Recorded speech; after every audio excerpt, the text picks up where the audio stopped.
Welcome. Today we're diving into a system few talk about, the hidden truth of university admissions. Let me ask you something uncomfortable about your application strategy.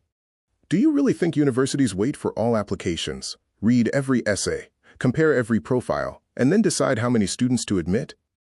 If you believe that, you're about to be very surprised. In reality, many universities decide how many seats will be filled long before your application is even opened. Let's first examine the popular myth we are all told about admissions. The story we are told is simple: work hard, build a strong profile, write a great SOP, the best candidates get selected. This approach sounds fair, logical, and comforting. But here's the problem with this narrative. Universities are not just academic institutions. They are operating systems with numerous internal pressures. They must manage budgets, adhere to capacity limits, and ensure they meet specific enrollment goals. Yield targets and ranking pressures are huge factors that shape their admissions decisions. These operational constraints set the boundaries for admissions before your merit is even compared against others.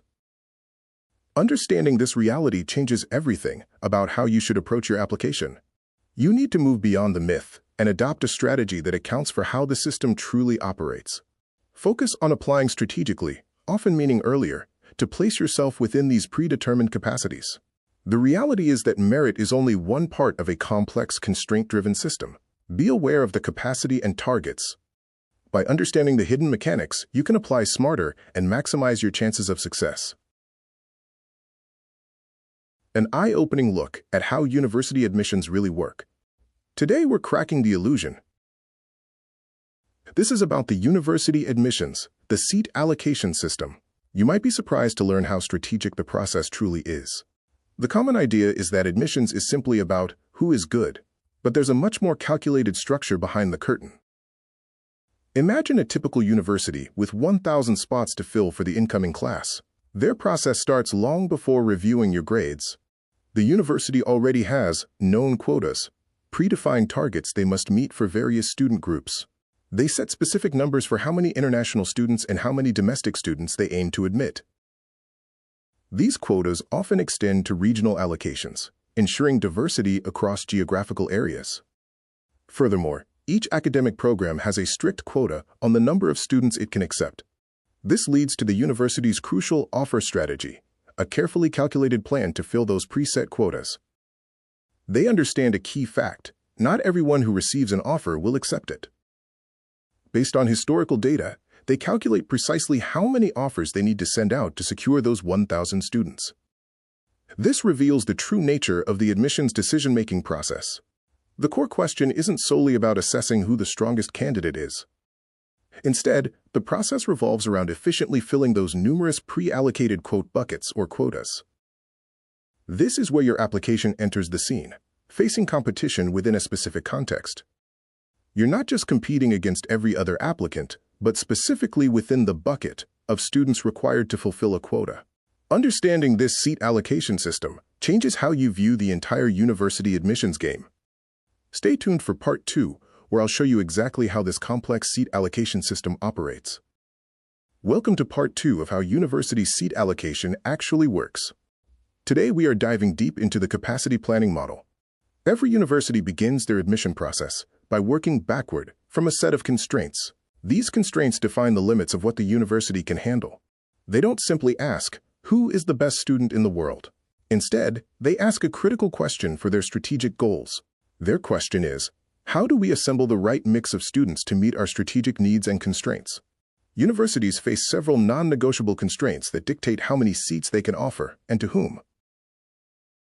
These constraints include practical limits, like the physical capacity of classrooms and housing, and the teaching load of the faculty. Other crucial constraints are visa limits for international students, performance against ranking metrics, and essential revenue targets. All these factors feed into the capacity planning model, creating the framework for student selection. To achieve the right mix, universities create specific allocation buckets to sort and select applicants. These buckets are based on factors like geography and program of study, ensuring they have representation and capacity across disciplines and regions. They also create buckets based on student profile characteristics and diversity goals, crucial for institutional image and learning environment. The goal is to fill each of these strategic buckets to a specific target number, rather than simply admitting the top-ranked students globally.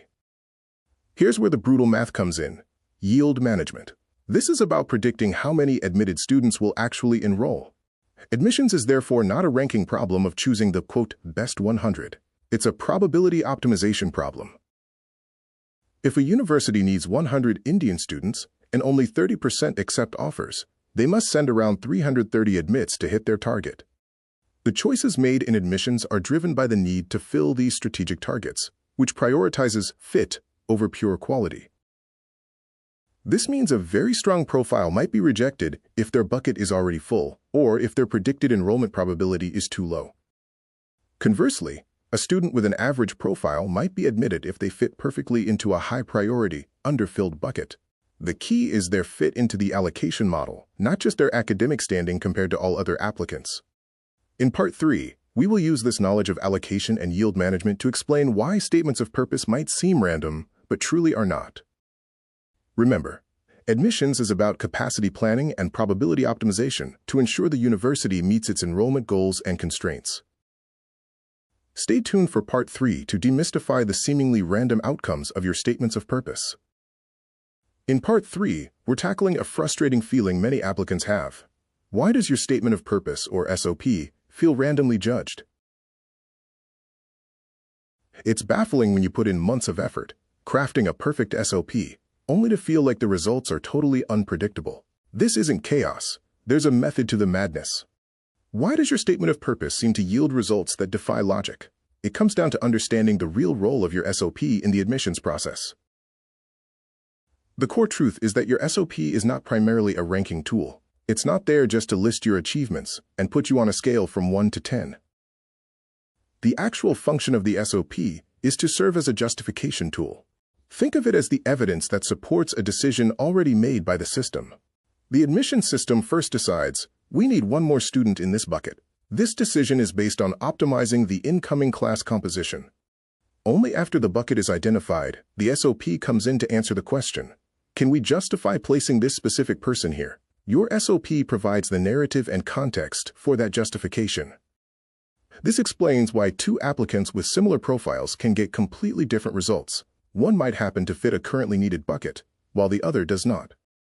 The committees are not just asking, is this candidate good? They are asking an invisible, but far more important question. The real question is, does this candidate solve a composition problem we currently have? Admissions is about curating a diverse and optimal incoming class.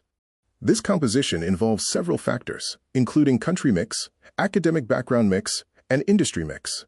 They are looking to balance these elements for a richer learning environment. Other crucial factors include the gender mix and the funding mix. Every slot in the class serves a strategic purpose in the overall composition. This whole process isn't random, it's optimization. The university is strategically building the best possible class profile based on its current needs and goals. This framework explains why you might be rejected from, quote, safe universities. They may have already filled the bucket you fit into. Conversely, it's why you might get an acceptance from an, quote, ambitious school. Your profile might be exactly what they need at that moment to solve a composition gap. Remember, what feels like chaos to the applicant is strategic optimization for the university. Understanding this shifts your focus from simply being good to being necessary for a specific current need. To recap, the SOP is a justification tool used once a composition problem is identified. Your goal is to clearly show how you fit a needed bucket. In Part 4, I'll show you exactly how to use this knowledge to apply smarter, not harder. Stay tuned. Welcome to Part 4, How to Beat the System Ethically when Applying for Admissions. If you've been struggling with your applications, this video is crucial. We're shifting your entire perspective on how admissions truly works. Today, we're diving into the core strategies you need to maximize your chances of getting accepted. We have two powerful strategies to cover: changing your positioning and applying portfolio-wise. Let's start with strategy 1. Stop trying to position yourself as simply good or strong. The goal is not to be, quote, a strong applicant in the traditional sense, as everyone applying aims for this. Instead, start positioning yourself as a useful composition piece that completes the overall picture of the incoming cohort. Your statement of purpose, or SOP, must effectively answer 3 critical composition questions. First, what unique perspective do you add to the class, bringing something different to the table? Second, what specific gap within the program or the cohort are you uniquely qualified to fill? And third, what narrative or story does the cohort gain by including you, making the group richer and more complete? Now for strategy 2, apply portfolio-wise, which changes where and how you direct your efforts. Remember, you are not just applying to universities, you are applying to different allocation systems, each with its own needs. Your job is not simply to find the best universities based on rankings. Your actual job is to find where your unique profile solves a specific composition problem for a university. This brings us to the final, often uncomfortable truth about admissions. Admissions is not a pure meritocracy, but a carefully designed system. It is not random.